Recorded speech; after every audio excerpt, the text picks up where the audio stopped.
Bonjour, je vous souhaite la bienvenue sur ma chaîne et je vous souhaite la bienvenue aussi sur ma série L'entrepreneurship. Aujourd'hui, on va parler de comment mettre un projet sur papier. C'est assez simple, c'est assez rapide.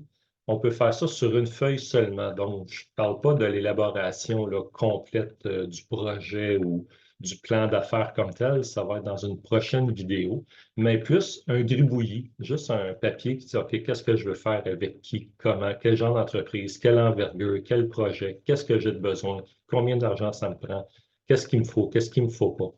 Donc, c'est plus dans ce sens-là que je veux vous l'apporter. Ce ne sera pas nécessairement très compliqué.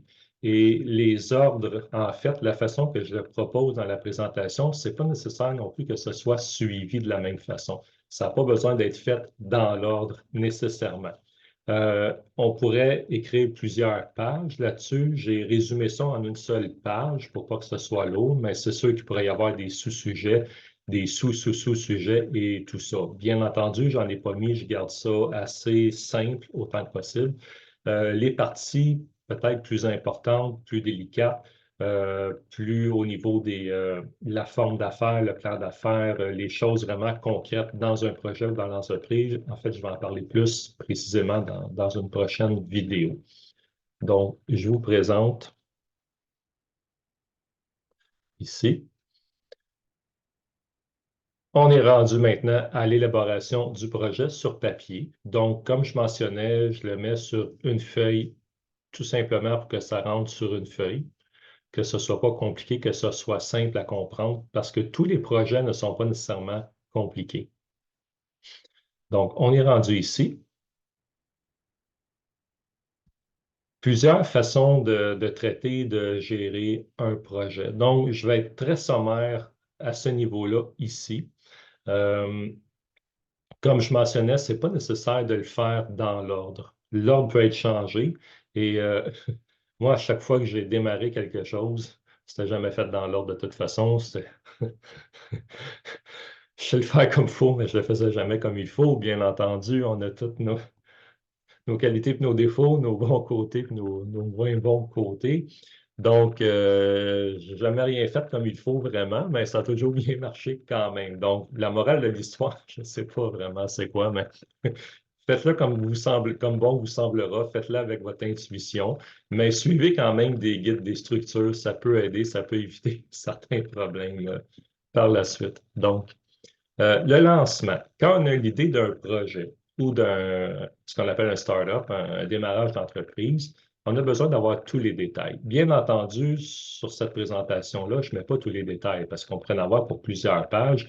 Il y a un plan d'affaires qui est fait pour ça. Le plan d'affaires va être dans une prochaine présentation et selon le cas, je vais peut-être avoir un ou une invitée qui va présenter le plan d'affaires, seulement pour le plan d'affaires parce qu'il y a beaucoup de détails à voir là-dedans, donc ça reste à suivre.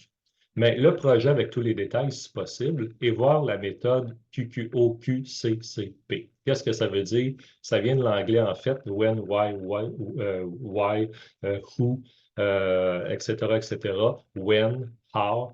Donc, euh, qui, où, quand, comment, combien, pourquoi, etc., etc. Donc, il faut se poser ces questions-là quand on fait un projet, idéalement, pour l'amener à une certaine précision, pour préciser le projet savoir de quoi on parle vraiment.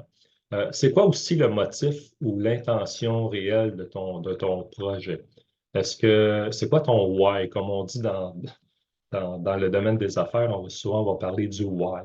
Et donc, le pourquoi tu fais ça? C'est quoi que tu as à cœur de faire? C'est-tu vraiment juste pour faire de l'argent? C'est-tu une mission de vie? C'est-tu pour faire un accomplissement personnel?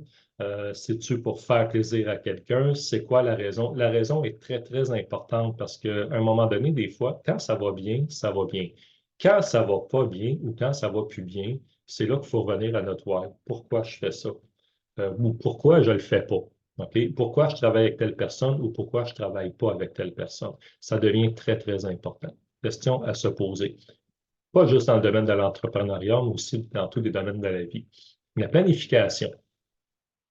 C'est quoi ton objectif, tes objectifs à court, moyen ou long terme? Donc, de 1 à 5 à 7 ans, tout dépendant. As-tu un objectif pour commencer? Euh, Une chose que j'avais commencé à faire quand j'étais plus jeune, je fréquentais une communauté. On était une centaine à peu près dans cette communauté-là. Puis, moi, j'offrais des cours de conduite. Oui, des cours de conduite. Puis, je ne suis pas instructeur. Je pourrais l'être à la limite, mais je ne suis pas instructeur de conduite automobile. Mais j'ai conduit très, très jeune et je l'ai appris à la dure à conduire très, très jeune parce que je voulais être en mesure qu'il arrive n'importe quoi, être en mesure de gérer la situation dans ce sens-là. Et je suis quand même une personne relativement patiente. Je peux être très, très impatient sur certains aspects, mais je peux être très, très patient aussi sur d'autres. Puis, à un moment donné, ben, j'offrais la possibilité à certaines personnes de ces communautés-là, entre autres, et de certains de mes amis, de gars, avant de prendre ton cours de conduite, je vais t'en donner un. Je te permets de. Fait que j'avais mon camion, j'avais un véhicule, donc un cours de conduite. Puis, la raison que je le faisais, c'est que quelqu'un qui prend un cours de conduite va devenir très, très nerveux ou nerveuse. OK? La majorité des gens vont être très nerveux, très nerveuses, puis souvent, l'instructeur ou l'instructrice va te crier après ou va pogner les nerfs vite ou va sentir la nervosité. Et si vous sentez que l'instructeur ou l'instructrice est nerveux, on le devient généralement. OK? Puis, moi, je suis pas. Je sais pas, je suis patient là-dessus, ça ne m'énerve pas. OK? Ça ne m'énerve pas. J'avais un gros camion, des gros bumpers. Si tu rentres d'un poteau, c'est pas grave. Ma fille, quand j'ai donné ses cours de conduite il y a 3, 4 ans, avant qu'elle prenne les cours de conduite officiels, à un moment donné, elle a reculé, puis elle a scratché le bumper, puis elle a rentré d'un poteau, puis bon, c'est ça qui est arrivé. Bon, ça finit là, c'est pas plus grave que ça, mais elle a passé ses cours sans problème. Elle n'avait pas la nervosité. J'ai fait beaucoup pratiquer les stationnements, bien entendu. Donc, quand elle est arrivée avec l'instructeur ou l'instructrice, elle avait déjà une petite longueur d'avance dans ce sens-là. Et c'est ce que je faisais. Mais ça ne demande pas de préparation. Donc, les gens allaient, je leur donnais un cours, je prenais un temps, on s'arrangeait, regarde, tu me donnes le temps, on s'arrange comme ça, c'est tout, c'était simple. Ça ne demandait pas d'organisation, de planification. Ça se faisait, comme on dit, on the spot. À un moment donné, j'ai démarré une entreprise de déménagement vers la fin des années 90, quand je suis revenu de Vancouver. Donc là, ça demandait un peu plus d'organisation, ça demandait plus de matériel, ça demandait plus de suivi. Les montants n'étaient pas les mêmes non plus, bien entendu. Et mon why, quand j'ai démarré ça, c'est que c'était que mon véhicule, en fait, me coûte rien. C'était de rentabiliser mon véhicule et rendre service. Parce que vous savez que dans le domaine du déménagement, il y a beaucoup de fraude dans bien d'autres domaines aussi, mais il y a vraiment beaucoup de fraude dans le domaine des déménagements. Puis, c'était, moi, un peu, si on pourrait dire, ma façon de contribuer aux gens, de dire, gars, je vais déménager, il n'y en aura pas de problème, ça ne te coûtera pas plus cher que c'est supposé, puis tout va bien aller, ça va être bien fait dans ce sens-là. Donc, c'est quoi ton objectif, si tu en as un? Est-ce que tu veux travailler seul ou seul eux, ou en équipe? Ça aussi, c'est très important. Moi, je suis une personne, j'aime plus solitaire. J'aime mieux faire mes affaires tout seul. Ça ne me dérange pas d'être en équipe, de collaborer, mais de nature, j'aime mieux m'arranger tout seul. On va dire ça comme ça. C'est quoi tes schémas relationnels? Dans quel environnement tu as grandi? Est-ce que c'est un environnement sain, malsain, fonctionnel, dysfonctionnel, correct, pas correct? Est-ce qu'il y avait de la violence, pas de violence? Bon, tout ça. Ça devient important parce que on apprend on développe des modèles ou des schémas relationnels envers soi-même, envers les autres dans certains contextes et veut pas, ça se transpose ensuite dans la vie, dans le travail, dans la business, dans le mariage, dans plein de choses. Donc, c'est important de connaître nos propres schémas relationnels, puis de connaître ceux de nos partenaires aussi, bien entendu. Ressources humaines. Vas-tu avoir besoin des gens qui vont t'aider? Pas que tu vas faire la business en équipe avec eux. Ça va être des gens qui vont travailler de près ou de loin avec toi. Mais est-ce que tu as besoin des gens? Est-ce que tu as besoin d'une expertise extérieure à toi? Que toi, tu n'as pas dans ta business, mais pour faire réussir ton projet ou ta business, tu as besoin d'une expertise spécifique que toi, tu n'as pas, que tu vas payer pour. Tu as besoin des ressources matérielles, logicielles, tu as besoin d'informatique, d'Internet, ordinateur, téléphone, tous les gadgets qu'il peut y avoir, des accessoires, as-tu besoin de l'aspect financier aussi, as-tu besoin d'argent pour démarrer, as-tu besoin, etc., etc., etc. Au niveau des télécommunications, bon, maintenant, l'Internet est partout, tout le monde a un téléphone, Presque tout le monde a un téléphone. L'Internet est partout. On peut, avec un téléphone, on peut quasiment commander une pizza, puis elle va sortir du téléphone presque. Donc, j'exagère un peu, mais je veux dire, du moment que vous avez un téléphone qui est connecté, on peut faire presque n'importe quoi avec. Donc, est-ce que c'est important? Est-ce que c'est nécessaire? Et la forme juridique, bien entendu. Ça, je vais en parler dans une autre vidéo parce qu'on va aller plus en détail dans les différentes formes juridiques, combien ça coûte, comment ça fonctionne, les pour, les contre. Donc, j'en parlerai pas ici. Mais les principales enregistrées, donc plus le genre travailleur, travailleuse autonome, incorporé, de vraiment démarrer une entreprise, de les coopératives d'aide, d'habitation, de logement, de camping, de restaurant, de plein de choses. Donc, le but de ça, c'est pas faire de l'argent, c'est d'amener une aide. Oui, on fait un peu d'argent, mais c'est d'amener une aide, une collaboration de différentes personnes, puis offrir le meilleur possible. Est-ce que ça serait une société en non collectif? Est-ce que ça serait une organisation à but non lucratif? Bon, etc., etc. Donc, je vais couvrir ça, mais c'est relativement important de savoir dès le début parce que c'est ça qui va déterminer en fait l'envergure, l'objectif à court, moyen ou à long terme et les montants d'argent qu'à un moment donné qu'on veut faire. Si vous dites, ben moi, je veux faire des centaines de milliers de dollars par année, bien, la planification et la forme juridique ne sera pas la même de dire, ben moi, si je fais juste 2-3 000 $ cette année avec ça, je vais être bien content ou bien contente. On ne parle pas de la même chose. Tous les objectifs sont bons, ça dépend de nos buts, ça dépend aussi pourquoi on veut le faire ou pourquoi on ne le ferait pas. Au niveau de l'exécution, euh, agir. À un moment donné, c'est beau de mettre les choses sur papier, c'est beau d'en parler, c'est beau d'en parler, c'est beau d'en parler, c'est beau d'en parler encore. À un moment donné, il faut passer à l'action, il faut le faire, puis ça finit là. Donc, l'exécution, il y a une méthode SMART qui est très, très connue dans tous les milieux d'entreprise, sur Internet. C'est une méthode, c'est plus en anglais, ça vient de l'anglais, mais en français, on le traite. Ben, c'est pas mal la même chose en anglais, spécifique, mesurable, atteignable, réaliste et temporel. OK? Donc, est-ce que le projet, est-ce que c'est spécifique? Est-ce qu'on peut mettre des mots dessus? Si vous parlez de votre projet à quelqu'un, est-ce que la personne peut se l'imaginer, le voir dans les détails, le conceptualiser? C'est-tu mesurable aussi dans le temps et financièrement? On peut-tu mettre une échéance? On peut-tu mettre un montant d'argent là-dessus? On peut-tu mettre un deadline si on veut une échéance? Est-ce que c'est atteignable? C'est-tu faisable? Est-ce que c'est faisable? Est-ce que je vais me faire un petit avion qui va m'amener sur la Lune en 15 minutes? Ou c'est tout simplement développer un produit ou un service ou un gadget qui va faire que, je ne sais pas, ça va améliorer ma vie ou ça va aller plus vite dans telle chose. Est-ce que c'est réaliste aussi dans le contexte actuel, dans le quartier où on est, avec le genre de clientèle qu'on va avoir? Est-ce que c'est réaliste de penser un projet comme ça? Puis temporel, est-ce que ça peut bien se faire, bien se vivre dans le concret de la vie? Est-ce que ça peut s'établir vraiment ou c'est un peu space out? Puis les gens ont de la difficulté à se conceptualiser ou à s'intéresser à ça parce que c'est pas du concret, c'est pas réel, c'est pas quelque chose qu'on peut toucher, qu'on peut se servir dans ce sens-là.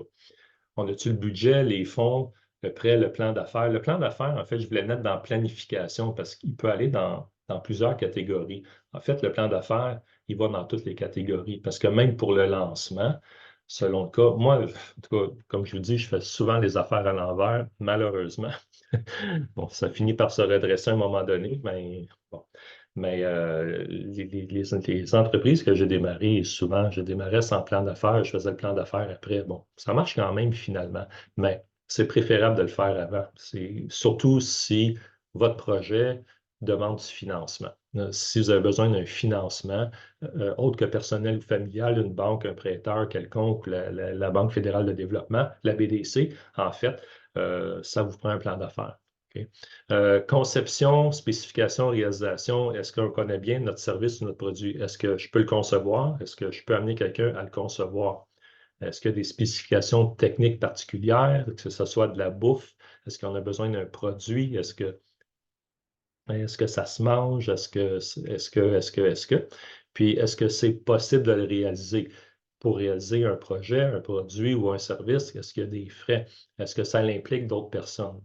Est-ce que je peux m'arranger tout seul avec puis réaliser par moi-même? Est-ce que j'ai besoin d'une expertise spécifique? Est-ce qu'elle est disponible ici au Québec ou à Montréal, cette expertise-là, où je dois voyager ou faire venir quelqu'un de l'extérieur pour ça? OK?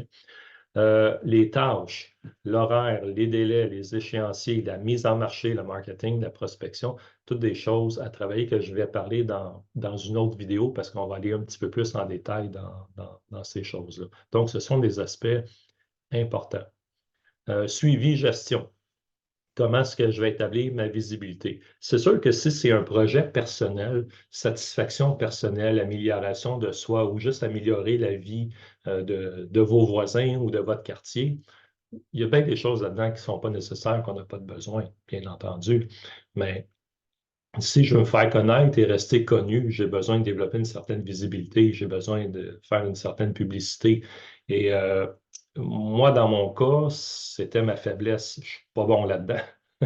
Je suis bon pour faire les choses, mais je ne suis pas bon pour les présenter. Et souvent, la façon dont je vais le présenter, ça va être tout croche. Ça ne sera pas ce que je veux, ça va être carrément mal compris souvent. Ça me prend quelqu'un qui va me le redresser puis le présenter comme je voudrais que ce soit compris vraiment dans ce sens-là. Donc, moi-même, pour mes propres choses, j'ai dû engager des gens qui ont fait le travail à ma place parce que moi, je ne suis pas en mesure de le faire. Les sites web, la même chose. Je suis capable de faire un site web, bien entendu, faire l'hébergement puis tout ça, mais j'ai besoin de quelqu'un pour la mise en forme, les couleurs, le texte, la présentation. Ça, je ne l'ai pas de façon naturelle. Donc, c'est important de trouver des gens avec qui on va travailler, soit sporadiquement ou que ce soit des gens qui vont travailler avec nous en équipe, qui ont des talents, des capacités que nous, on n'a pas pour améliorer. Le one-man show là-dedans ou le one-woman show là-dedans, ça ne marche pas bien. À moins que ce soit un petit projet personnel. Si vous êtes peintre, puis si vous dites, ben moi, je veux passer mon été dans le vieux Québec à vendre des tableaux, fine, allez-y, vous n'avez pas besoin d'une équipe, vous n'avez pas besoin d'un plan d'affaires pour ça. Vous avez juste appelé la Ville de Québec, je peux te savoir un permis, je peux te savoir un spot, ça coûte combien, et voilà, le tour est joué. OK? Si vous êtes bon à faire des caricatures ou bonnes, tout ça, des choses comme ça, c'est complètement différent. OK? Je ne rentrerai pas dans l'aspect assurance qualité, état financier, bilan, sondage. Ça va être couvert dans un autre aspect et possiblement que je vais avoir des invités pour ça, pour parler de certaines choses spécifiques à ce sujet-là. Statistiques de visites, de trafic web, de médias sociaux, le nombre d'abonnés, la promotion à ce niveau-là. Ça aussi, ça peut être bien de penser à ça parce que vous savez, quand on est content, tout le monde le sait, les médias sociaux permettent de communiquer très, très, très rapidement, en fait, à la vitesse de la lumière ou presque, sur la planète complète. Et quand quelqu'un n'est pas content, c'est la même chose, on sait très vite. Vous savez, quand vous faites affaire avec un produit, un service, vous achetez quelque chose, avec les commentaires, on peut écrire un review, on peut écrire un commentaire, savoir oui, ce vendeur-là, cette vendeuse-là, ça a bien été, ce restaurant-là, il est bon, il n'est pas bon, le service de telle entreprise, c'est parfait, l'autre, leur produit, il n'est pas bon, ça va très, très vite. Et ça peut être intéressant d'engager quelqu'un qui est spécialisé dans ce domaine-là. Donc, autant pour la présentation que l'aspect structurel et technologique de ça. OK? Parce que maintenant, tout fonctionne avec ça. Il n'y a plus personne qui consulte les pages jaunes et les pages blanches, à quelques rares exceptions. OK? Ça a toujours sa place, mais le premier réflexe que les gens vont avoir, ça va être d'aller sur Internet, soit avec un navigateur, soit dans ChatGPT, soit avec le téléphone, ou d'utiliser un média social quelconque pour aller chercher l'information. Okay? Parce que c'est visuel, c'est plus réel. Assurance, placement, investissement, compte. Selon l'envergure du projet, est-ce que j'ai besoin d'assurance? Est-ce que j'ai besoin de m'assurer, d'assurer mes biens, mes services, d'assurer quelqu'un qui va venir bénéficier de mes biens et de mes services? Vous partez, je ne sais pas moi, un salon de thé ou un salon pour euh, prendre soin des mains et des pieds des gens, les pédicures, les manicures, bien, ça prend des assurances parce que quelqu'un pourrait se blesser dans votre établissement, dans votre restaurant, peu importe, ça devient important. Est-ce que pour vous, pour toi, c'est important de faire de l'argent? Est-ce que ton projet, votre projet, c'est quelque chose qui va dire, je vais assurer ma vieillesse avec ça? Ben là, c'est important de penser des fois placement, investissement, OK, pour faire fructifier, travailler l'argent pour nous. C'est bien de travailler pour l'argent, tout le monde le fait. Je le fais moi-même aussi jusqu'à un certain point, mais c'est bien aussi quand l'argent travaille pour nous. C'est le fun, un petit mélange des deux dans ce sens-là. La finalisation. À un moment donné, on arrive, on devient vieux, on devient plus capable, on peut être malade, on peut être juste désintéressé.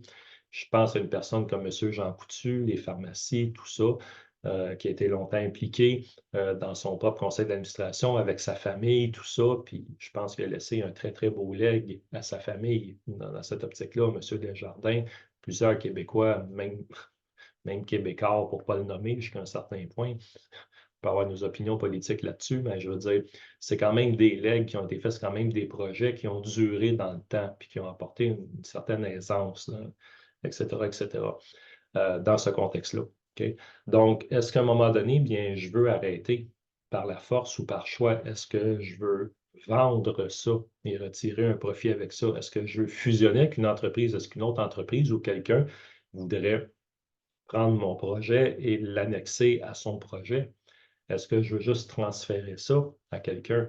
Est-ce que je veux en faire un legs, dire, ben, quand je vais mourir, bien, dans mon testament, je mentionne que l'entreprise, les produits, les produits, les profits, tout ça, ça s'en va pour telle cause, pour tel hôpital, pour telle organisation, peu importe. Ce sont tous des choses à penser, je vous dirais. J'espère que cette petite présentation-là a pu éclairer si jamais vous avez un certain projet personnel ou un projet d'envergure. Bien, rappelez-vous un peu ce qui est mentionné sur la feuille, les sujets à évaluer, à penser et à écrire pour que votre projet, idéalement, ait une forme le plus complète possible, soit le mieux, le plus détaillé possible, que si vous en parlez à quelqu'un, bon, il y a des projets, des fois, il ne faut pas tout de suite en parler pour vous faire voler votre idée, mais des fois, c'est nécessaire d'en parler, que l'autre ou les autres personnes, ou si vous devez en parler à un conseil pour avoir de l'aide, du financement ou du potentiel humain, qu'ils puissent le conceptualiser eux aussi à travers un dessin visuel ou juste dans leur tête, qu'ils puissent comprendre, voir le système.